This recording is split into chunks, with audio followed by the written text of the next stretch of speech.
আকাশবাণী কলকাতা স্থানীয় সংবাদ পড়ছি পার্থপ্রতিম মিত্র। প্রথমে বিশেষ খবর। কেন্দ্রীয় সরকার রাজ্যে বিকশিত ভারত গ্যারেন্টি ফর রোজগার অ্যান্ড আজীবিকা মিশন বা ভিবি রামজি প্রকল্পে 125 দিনের কাজে 8,508 কোটি টাকা বরাদ্দ করেছে। পূর্বতন সরকারের আমলে আটকে থাকা 82,492 কোটি টাকা মূল্যের একাধিক প্রকল্পের কাজ শুরুর বিষয়ে পর্যালোচনা করা হয়েছে। ভারত ব্রিটেনের মধ্যে মুক্ত বাণিজ্য চুক্তি আজ থেকে কার্যকর হচ্ছে। এরই অঙ্গ হিসেবে নেতাজি সুভাষচন্দ্র বসু আন্তর্জাতিক বিমানবন্দরে আজ একটি ফ্ল্যাগ অফ কর্মসূচির সূচনা হবে। প্রশাসনিক কাজে স্বচ্ছতা এবং দক্ষতা বৃদ্ধির লক্ষ্যে নতুন বদলির নীতি নিয়ে এলো রাজ্য সরকার। দুর্গাপুজোয় রাজনৈতিক দখলদারির বদলে পুজো কমিটিগুলির স্বাতন্ত্র্য ও স্বাধীনতা অক্ষুণ্ণ রাখা দরকার বলে বিজেপির রাজ্য সভাপতি সমীর ভট্টাচার্য মন্তব্য করেছেন। উত্তর বঙ্গোপসাগর এবং সংলগ্ন পশ্চিম বাংলাদেশের উপর আজকের মধ্যে একটি নিম্নচাপ এলাকা তৈরি হওয়ার সম্ভাবনা।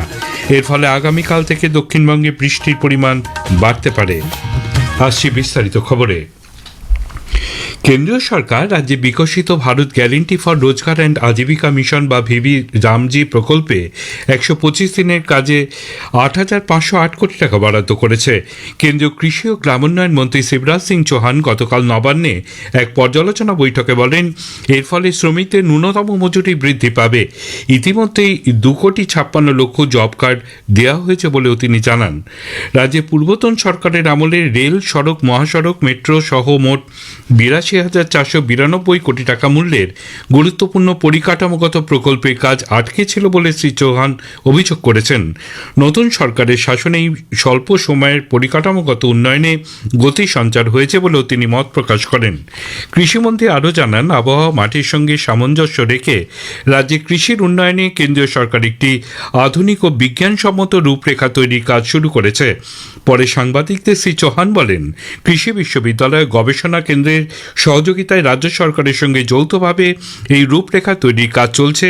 বর্ষার মৌসুমের কারণে প্রধানমন্ত্রী আবাস যোজনা প্রকল্পে সমীক্ষার কাজ শেষ করে প্রাপকদের তালিকা তৈরির সময়সীমা 15ই আগস্ট পর্যন্ত বৃদ্ধি করা হয়েছে।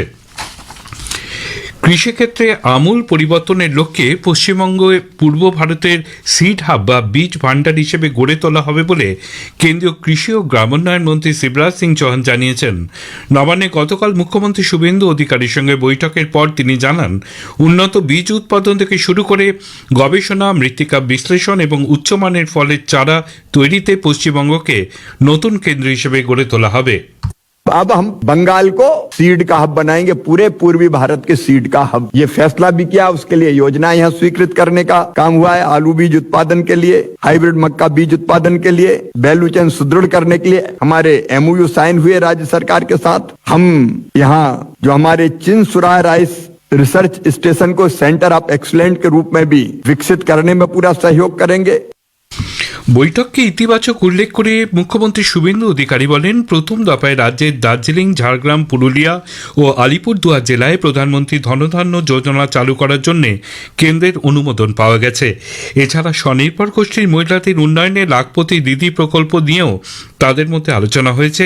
প্রধানমন্ত্রী গ্রাম সড়ক যোজনায় 2,400 কিলোমিটার রাস্তা তৈরির জন্য প্রথম দফায় কেন্দ্র 1,000 কোটি টাকা বরাদ্দ করেছে বলে মুখ্যমন্ত্রী জানিয়েছেন। ইতিমধ্যে ভারত সরকার 4টি জেলাতে প্রধানমন্ত্রী ধনধান্য কর্মসূচি যুক্ত করেছে। যেই জেলাগুলি হলো দার্জিলিং, আলিপুরদুয়ার, ঝাড়গ্রাম এবং পুরুলিয়া। এর বাইরেও কেন্দ্রীয় কৃষি এবং গ্রামোন্নয়ন দপ্তরের প্রত্যেকটি কর্মসূচির সঙ্গে আমরা যুক্ত হয়েছি। আগামী দিনে পাট চাষের ক্ষেত্রে আমদানি নির্ভরতা কমিয়ে আনা হবে বলে কেন্দ্রীয় কৃষি ও গ্রামোন্নয়ন মন্ত্রী শিবরাজ সিং চৌহান জানিয়েছেন। উত্তর 24 পরগনার ব্যারাকপুরে গতকাল কেন্দ্রীয় পাট ও সহযোগী তন্তু অনুসন্ধান সংস্থা ICAR ক্রাইজ্যাফে কৃষক, কৃষি বিজ্ঞানী ও এ সংক্রান্ত বিশেষজ্ঞদের সঙ্গে আলাপচারিতার অনুষ্ঠানে মন্ত্রী জানান, বর্তমানে প্রতি হেক্টর জমিতে 28 কুইন্টাল পাট উৎপাদন হয়। 2031 সালে সেই মাত্রা বাড়িয়ে 32 কুইন্টাল ও 2047 সালে প্রতি হেক্টর জমিতে 40 থেকে 45 কুইন্টাল পাট উৎপাদনের লক্ষ্য নেওয়া হয়েছে। আগামী দিনে পাট বিদেশে রপ্তানিও করা হবে।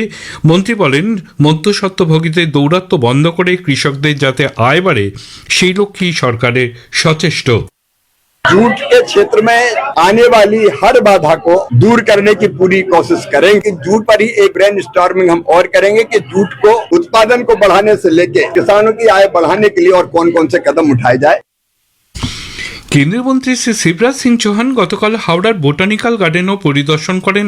বিশিষ্ট ভারতীয় বিজ্ঞানী আচার্য জগদীশ চন্দ্র বসুর মূর্তিতে পুষ্পস্তবক অর্পণ করেন তিনি। ভারত ব্রিটেনের মধ্যে মুক্ত বাণিজ্য চুক্তি আজ থেকে কার্যকর হচ্ছে। এই উপলক্ষে কেন্দ্রীয় বাণিজ্য ও শিল্প মন্ত্রকের উদ্যোগে সমস্ত রাজ্য ও কেন্দ্রশাসিত অঞ্চলগুলিতে এক কর্মসূচির আয়োজন করা হয়েছে। এর অঙ্গ হিসেবে ভারত ব্রিটেন মুক্ত বাণিজ্য চুক্তির সূচনাকে স্মরণীয় করে রাখতে আজ বিকেলে কলকাতার নেতাজি সুভাষচন্দ্র বসু আন্তর্জাতিক বিমানবন্দরে একটি ফ্ল্যাগ অফ কর্মসূচির সূচনা করা হবে। Directorate general of foreign trade, gem and jewellery export promotion council, customs কর্তৃপক্ষ, ভারতের বিমানবন্দর প্রাধিকরণ এবং এই কাজের সঙ্গে সংশ্লিষ্ট অন্যান্য বেশ কয়েকটি প্রতিষ্ঠানের সঙ্গে মিলিতভাবে কলকাতা থেকে ব্রিটেনের অভিমুখে পণ্য পাঠানোর কাজ আনুষ্ঠানিকভাবে শুরু করা হবে। প্রশাসনিক কাজে স্বচ্ছতা এবং দক্ষতা বৃদ্ধির লক্ষ্যে নতুন বদলির নীতি নিয়ে এলো রাজ্য সরকার। মূলত জেলায় কর্মরত আধিকারিকদের ক্ষেত্রেই বদলির নীতি প্রযোজ্য হবে। সম্প্রতি প্রশাসনের পক্ষ থেকে এই সংক্রান্ত নির্দেশিকা জারি করে বলা হয়েছে, কোনো আধিকারিককে তার নিজের জেলায় পোস্টিং দেওয়া হবে না। তবে অবসরের 2 বছর আগে প্রশাসনিক প্রয়োজনে অনুযায়ী নিজের জেলায় পোস্টিং দেওয়া যেতে পারে। কোনো আধিকারিক একই পদে টানা 3 বছর কাজ করলে তাকে বদলি করা হয়। কোনো অবস্থাতেই 4 বছরের বেশি একই পদে রাখা হবে না। রাজ্যের স্বাস্থ্য প্রতিমন্ত্রী সুমনা সরকার আয়ুর্বেদিক চিকিৎসাকে প্রত্যেক মানুষের কাছে পৌঁছে দিতে সংশ্লিষ্ট সব পক্ষের প্রতি আবেদন জানিয়েছেন। কলকাতায় গতকাল বঙ্গীয় আয়ুর্বেদ চিকিৎসা সংঘ রাজ্য আয়ুর্বেদ মহাসম্মেলন পশ্চিমবঙ্গের যৌথ উদ্যোগে কবিরাজ গঙ্গাধর রায়ের 228তম জন্মবার্ষিকী উদযাপন অনুষ্ঠান উপলক্ষে আয়োজিত অনুষ্ঠানে ভিডিও বার্তায় তিনি এই আবেদন জানান। আজকের এই অনুষ্ঠানের মাধ্যম দিয়ে আচার্য গঙ্গাধর রায়ের এই জন্মদিনটাকে সামনে রেখে আগামী দিন আমরা আয়ুর্বেদিক চিকিৎসাকে প্রতিটি মানুষের দোরগোড়ায় পৌঁছে দেবো, এটা আমার দৃঢ় বিশ্বাস। আপনারা প্রত্যেকে ভালো থাকুন, সুস্থ থাকুন। সুস্থ আমরা তো মানুষের জীবনে স্বাস্থ্যই হচ্ছে আসল সম্পদ। যদি আমরা এই আয়ুর্বেদিক চিকিৎসাটাকে পারি মানুষের দোরগোড়ায় পৌঁছে দিতে পারি, মানুষ যেন সেই পরিষেবাটা নিতে পারে। স্থানীয় সংবাদ শুনছেন আকাশবাণী কলকাতা কেন্দ্র থেকে। দুর্গাপুজো কোনো রাজনৈতিক দলের নয়, এক সর্বজনীন উৎসব। এক্ষেত্রে রাজনৈতিক দখলদারির বদলে পুজো কমিটিগুলির স্বাধীনতা অক্ষুণ্ণ রাখা দরকার বলে বিজেপির রাজ্য সভাপতি সাংসদ শ্রমিক ভট্টাচার্য মন্তব্য করেছেন। গতকাল সমাজ মাধ্যমে এক পোস্টে তিনি বলেন, কোনো বিধায়ক বা মন্ত্রী নিজের এলাকায় কোনো পুজো কমিটির গুরুত্বপূর্ণ পদে থাকতেই পারেন, কিন্তু তার অর্থ এই নয় যে একের পর এক পুজোর দায়িত্ব রাজনৈতিক দলের নেতারা নিজেদের হাতে তুলে নেবেন। কলেজ স্কোয়ার পুজো কমিটি সভাপতি পদে তিনি থাকতে পারেন বলে যে জল্পনা হচ্ছে তা খারিজ করে দিয়ে শ্রমিকবাবু বলেন, কোনো পুজো কমিটির পরিচালনার দায়িত্বই তিনি নেবেন না। প্রায় 20 বছর পর কলকাতায় আসেন তসলিমা নাসরিন। আগামী 1 আগস্ট রবীন্দ্র সদনে এক অনুষ্ঠানে যোগ দেবেন তিনি। অনুষ্ঠানের অন্যতম আয়োজক সংগঠন সেকুলার মিশনের তরফে কলকাতা হাইকোর্টের আইনজীবী ওসমান মল্লিক আকাশবাণীকে জানিয়েছেন, রাজ্যের প্রগতিশীল মানুষের দীর্ঘ প্রতীক্ষার অবসান হতে চলেছে।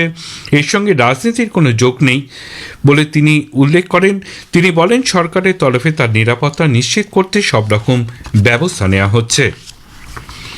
রাজ্যে গতকাল থেকে শুরু হয়েছে অনন্য সপ্তাহ। গণ উন্নয়ন পর্ষদের উদ্যোগে গতকাল এক সচেতনতামূলক অনুষ্ঠানের মাধ্যমে এই অরণ্য সপ্তাহ উদযাপনের শুভ সূচনা করা হয়। মুখ্যমন্ত্রী শুভেন্দু অধিকারী এই উপলক্ষে গতকাল কলকাতায় অরণ্য সপ্তাহের সূচনা করে বলেন, এবছর 7,20,00,000 বৃক্ষরোপণের যে লক্ষ্যমাত্রা নেওয়া হয়েছে তার মধ্যে পরিবেশ দিবসে 9 লক্ষ চারাগাছ রোপণ করা হয়েছে। উত্তর বঙ্গোপসাগর এবং সংলগ্ন পশ্চিম বাংলাদেশের ওপর আজকের মধ্যে একটি নিম্নচাপ এলাকা তৈরি হওয়ার সম্ভাবনা রয়েছে। রাজ্যের ওপর দিয়ে সক্রিয় মৌসুমী অক্ষরেখা বিস্তৃত থাকায় বেশ কিছু জেলায় ভারী বৃষ্টির পূর্বাভাস। আগামীকাল থেকে দক্ষিণবঙ্গে বৃষ্টির পরিমাণ আরও কিছুটা বাড়বে বলে আলিপুর আবহাওয়া দপ্তর জানিয়েছে। আজ উত্তর ও দক্ষিণ 24 পরগনা, পূর্ব ও পশ্চিম মেদিনীপুর এবং ঝাড়গ্রাম জেলায় ভারী বৃষ্টির পূর্বাভাস রয়েছে। এদিকে উত্তরবঙ্গের দার্জিলিং ও জলপাইগুড়ি জেলায় রয়েছে ভারী বৃষ্টির হলুদ সতর্কতা। শেষ করার আগে খবরের বিশেষ অংশ আরেকবার। কেন্দ্রীয় সরকার রাজ্য বিকশিত ভারত গ্যারেন্টি ফর রোজগার অ্যান্ড আজীবিকা মিশন বা ভিভি রামজি প্রকল্পে 125 দিনের কাজে 8,508 কোটি টাকা বরাদ্দ করেছে। পূর্বতন সরকারের আমলে আটকে থাকা 82,492 কোটি টাকা মূল্যের একাধিক প্রকল্পের কাজ শুরুর বিষয়ে পর্যালোচনা করা হয়েছে। স্থানীয় সংবাদ শেষ হলো। আকাশবাণী খবর পড়ছি অর্ক সেন। প্রথমে বিশেষ খবর। ভারত ও ব্রিটেনের মধ্যে স্বাক্ষরিত সার্বিক অর্থনৈতিক ও বাণিজ্য চুক্তি সেটা আজ থেকে কার্যকর হচ্ছে। ভারত মালদ্বীপ মুক্ত বাণিজ্য চুক্তি আলোচনার প্রথম পর্ব সফলভাবে সম্পন্ন। কেন্দ্রীয় সরকার ভিবিজি রামজি প্রকল্পে 8,508 কোটি টাকা বরাদ্দ করেছে। মার্কিন যুক্তরাষ্ট্র ইরানের বন্দরগুলিতে পুনরায় অবরোধ শুরু করেছে। ইতিমধ্যে ইরানের আইআরজিসি সামরিক গোষ্ঠী বাহরিনে ব্যাপক হামলা চালিয়েছে। সংঘাতপূর্ণ পশ্চিম এশিয়া অঞ্চলে কর্মরত ভারতীয় নাবিকদের সুরক্ষার লক্ষ্যে একাধিক নির্দেশ দিয়েছেন কেন্দ্রীয় বন্দর জাহাজ ও জলপথ মন্ত্রী সর্বানন্দ সোনোয়াল। ফ্রান্সকে হারিয়ে বিশ্বকাপ ফুটবলের ফাইনালে স্পেন, সেমিফাইনালে আজ আর্জেন্টিনা ইংল্যান্ড। আসছি বিস্তারিত খবরে। ভারত ও ব্রিটেনের মধ্যে স্বাক্ষরিত সার্বিক অর্থনৈতিক ও বাণিজ্য চুক্তি সেটা আজ থেকে কার্যকর হচ্ছে। একই সঙ্গে ডাবল কন্ট্রিবিউশন কনভেনশন ডিসিসি নামে পরিচিত সামাজিক সুরক্ষা সংক্রান্ত চুক্তিটিও এদিন থেকে কার্যকর হবে। এই ঐতিহাসিক চুক্তির ফলে ভারতের রফতানি পণ্যের 99%ই বিনা শুল্কে ব্রিটেনের বাজারে প্রবেশের সুবিধা পাবে। নতুন দিল্লিতে গতকাল সাংবাদিকদের সঙ্গে কথা বলতে গিয়ে বাণিজ্য সচিব রাজেশ আগরওয়াল ভারত ব্রিটেন মুক্ত বাণিজ্য চুক্তিকে ভারতের বাণিজ্য যাত্রার এক যুগান্তকারী মাইলফলক বলে বর্ণনা করেছেন। তিনি বলেন, এই চুক্তি বিশ্বের দুই প্রধান অর্থনীতির মধ্যে ভবিষ্যৎমুখী অর্থনৈতিক অংশীদারিত্ব গড়ে তুলবে। This is one of first FTA of its kind which establishes future-oriented economic architecture between the two major economies of the world. This is also one of the most ambitious and aspirational FTAs of India which we are operationalizing till date because of its wide sectoral coverage and deep reduction in both tariff and non-tariff barriers, while it also safeguards the India's sensitive sectors and areas like dairy, cereals, pulses, vegetables, gold and jewelry, smartphones, critical polymers, etc. এই উপলক্ষে কেন্দ্রীয় বাণিজ্য ও শিল্প মন্ত্রকের উদ্যোগে সমস্ত রাজ্য ও কেন্দ্রশাসিত অঞ্চলগুলিতে একাধিক কর্মসূচির আয়োজন করা হয়েছে। এর অঙ্গ হিসেবে এদিন বিকেলে কলকাতার নেতাজি সুভাষচন্দ্র বসু আন্তর্জাতিক বিমানবন্দরে একটি ফ্ল্যাগ অফ কর্মসূচির আয়োজন করা হয়েছে। James and jewellery export promotion council, শুল্ক দফতর এবং অন্যান্য অংশীদারদের সহযোগিতায় directorate general of foreign trade এই অনুষ্ঠানের আয়োজন করছে। এখান থেকে এক এক্সপোর্ট কনসাইনমেন্ট ব্রিটেনের উদ্দেশ্যে পাঠিয়ে এই ঐতিহাসিক মুহূর্তের সূচনা করা হবে। দ্বিপাক্ষিক বাণিজ্য ও বিনিয়োগ সম্পর্ক সম্প্রসারণের লক্ষ্যে একটি গুরুত্বপূর্ণ পদক্ষেপ হিসেবে ভারত মালদ্বীপ মুক্ত বাণিজ্য চুক্তি আলোচনার প্রথম পর্ব সফলভাবে সম্পন্ন হয়েছে। গত সপ্তাহে ভার্চুয়াল মাধ্যমে এই আলোচনা অনুষ্ঠিত হয়।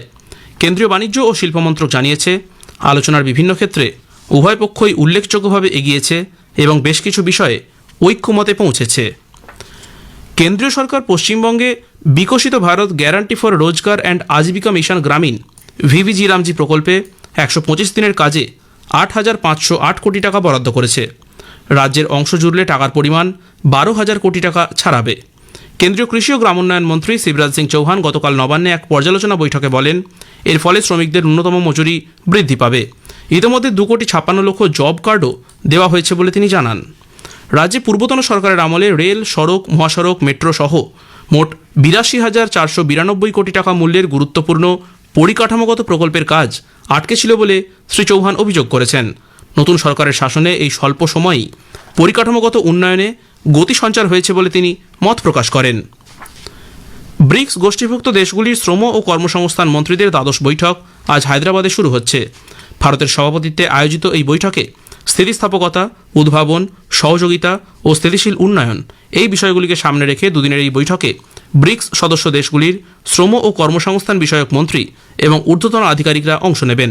কেন্দ্রীয় শ্রম ও কর্মসংস্থান মন্ত্রী ডক্টর মনসুখ মান্ডভিয়া বৈঠকে সভাপতিত্ব করবেন। স্পেন সফর শেষে গতকাল বেলজিয়ামের রাজধানী ব্রাসেলসে পৌঁছেছেন কেন্দ্রীয় বাণিজ্য ও শিল্পমন্ত্রী পীয়ূষ গোয়েল। ইউরোপের দেশগুলির সঙ্গে ভারতের অর্থনৈতিক অংশীদারিত্ব জোরদার করার লক্ষ্যে তিনি একটি উচ্চ পর্যায়ের ভারতীয় বাণিজ্যিক প্রতিনিধি দলের নেতৃত্ব দিচ্ছেন। এই সফরের মূল কেন্দ্রবিন্দুতে রয়েছে বাণিজ্য, বিনিয়োগ, প্রযুক্তি, উদ্ভাবন এবং স্থিতিশীল উন্নয়ন। ভারতে বর্তমানে 7টি পরমাণু কেন্দ্রে 8.78 গিগাওয়াট ক্ষমতাসম্পন্ন 24টি পারমাণবিক চুল্লি সক্রিয় রয়েছে বলে কেন্দ্রীয় সরকার জানিয়েছে। 8000 মেগাওয়াট সম্পন্ন আরও 10টি চুল্লি নির্মাণের কাজ চলছে। এই চুল্লিগুলি হল pressurized heavy water reactor, boiling water reactor ও লাইট ওয়াটার রিঅ্যাক্টর। মেলবোর্নে গত সপ্তাহে ভারত অস্ট্রেলিয়া অসামরিক পারমাণবিক সহযোগিতা চুক্তি নিয়ে একটি গুরুত্বপূর্ণ বৈঠক অনুষ্ঠিত হয়। সেই সূত্রেই এই তথ্য উঠে এসেছে। এই চুক্তি বাস্তবায়িত হলে ভারত অস্ট্রেলিয়া থেকে দীর্ঘকালীন ভিত্তিতে ইউরেনিয়াম আমদানি করতে পারবে। ফলে দেশের পরমাণু চুল্লিগুলিতে ইউরেনিয়ামের সরবরাহ সুনিশ্চিত হবে। খবর শুনছেন আকাশবাণী থেকে। হরমুজ প্রণালী দিয়ে চলাচলকারী বাণিজ্যিক জাহাজের ওপর ইরানের সাম্প্রতিক হামলার পাল্টা পদক্ষেপ হিসেবে ইরানের বন্দরগুলিতে ফের অবরোধ শুরু করেছে মার্কিন যুক্তরাষ্ট্র। মার্কিন রাষ্ট্রপতি ডোনাল্ড ট্রাম্প জানিয়েছেন, ইরান বাদে বাকিদের জন্য হরমুজ খোলা রয়েছে। পাশাপাশি হুঁশিয়ারির সুরে তিনি বলেছেন, আজ ইরানে জোরালো আঘাত হানতে চলেছে আমেরিকা এবং এরপর থেকে প্রতি রাতে এই আক্রমণের তেজ আরও বাড়বে। ইরান সমঝোতা বিষয়ে আলোচনায় না বসলে তাদের বিদ্যুৎ কেন্দ্র ও সেতুগুলি ধ্বংস করে দেওয়া হবে বলেও হুঁশিয়ারি দিয়েছেন তিনি। ইরান মিথ্যা কথা বলে চলেছে বলেও দাবি করেন ডোনাল্ড ট্রাম্প। অন্যদিকে ইরানের সেনাবাহিনী বাহরাইনের অস্ত্রাগার ও সংরক্ষণ কেন্দ্রে বড় হামলা চালিয়েছে। এই ক্ষেপণাস্ত্র ও ড্রোন হামলায় বাহরাইনের শেখ ঈশা অস্ত্রাগারের বড় ক্ষয়ক্ষতি হয়েছে। হামলা চালানো হয়েছে কুয়েতের আলী সালেম বেসেও।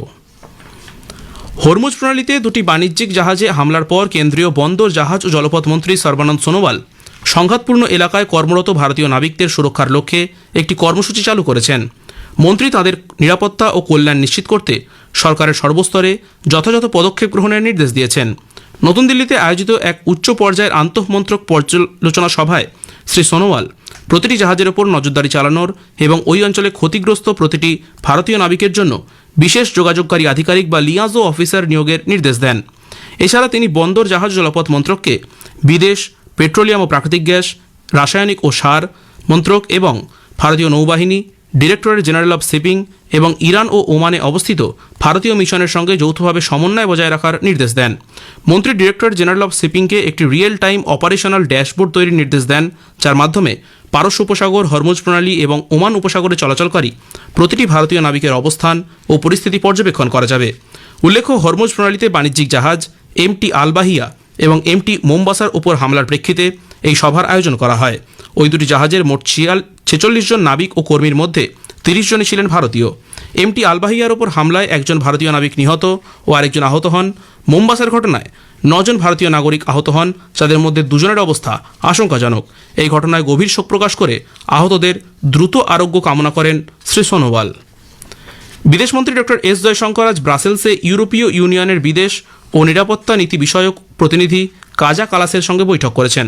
সমাজ মাধ্যমে এক বার্তায় শ্রী জয়শঙ্কর জানান, পশ্চিম এশিয়া এবং সেখানে শান্তি ও স্থিতিশীলতা নিশ্চিত করার প্রয়োজনীয়তা নিয়ে ফলপ্রসূ আলোচনা হয়েছে। অপর এক পোস্টে কাজা কালাস উল্লেখ করেন, ভারত ইউরোপীয় ইউনিয়নের সম্পর্কের ক্ষেত্রে এটি একটি ঐতিহাসিক বছর। আসামের বন্যা পরিস্থিতি এখনও উদ্বেগজনক। রাজ্যের 6 জেলার 37,000-এরও বেশি মানুষ এই প্রাকৃতিক দুর্যোগের ফলে ক্ষতিগ্রস্ত হয়েছেন। শোনিতপুর জেলায় জলে ডুবে একজনের মৃত্যু হয়েছে। এবছর বন্যায় এই নিয়ে 4 জনের মৃত্যু হলো আসামে। এখন ফুটবল বিশ্বকাপের খবর। বিশ্বকাপ ফুটবলে স্পেন ফাইনালে উঠেছে। প্রথম সেমিফাইনালে গতরাতে স্পেন 2-0 গোলে ফ্রান্সকে হারিয়ে দেয়। স্পেনের হয়ে 22 মিনিটে পেনাল্টি থেকে মিকেল ওয়ারজাবাল ও 58 মিনিটে পেদ্রো পোরো গোল করেন। 2010-এ বিশ্ব চ্যাম্পিয়ন হওয়ার পর এই প্রথম ফাইনালে উঠল তারা। এদিকে আজ দ্বিতীয় সেমিফাইনালে গতবারের বিশ্ব চ্যাম্পিয়ন আর্জেন্টিনা ইংল্যান্ডের মুখোমুখি হবে। আটলান্টা স্টেডিয়ামে খেলা শুরু হবে ভারতীয় সময় রাত 12:30টায়। এই ম্যাচের পরাজিত দল তৃতীয় স্থানাধিকারের নির্ণায়ক ম্যাচে শনিবার ফ্রান্সের বিরুদ্ধে খেলবে। ম্যাচের জয়ী দল রবিবার ফাইনালে স্পেনের বিরুদ্ধে খেলবে। শেষ করার আগে খবরের বিশেষ কিছু অংশ আরও একবার। ভারত ও ব্রিটেনের মধ্যে স্বাক্ষরিত সার্বিক অর্থনৈতিক ও বাণিজ্য চুক্তি সেটা আজ থেকে কার্যকর হচ্ছে। ভারত মালদ্বীপ মুক্ত বাণিজ্য চুক্তি আলোচনার প্রথম পর্ব সফলভাবে সম্পন্ন। মার্কিন যুক্তরাষ্ট্র ইরানের বন্দরগুলিতে পুনরায় অবরোধ শুরু করেছে। ইতোমধ্যে ইরানের আইআরজিসি সামরিক গোষ্ঠী বাহরেনে ব্যাপক হামলা চালিয়েছে।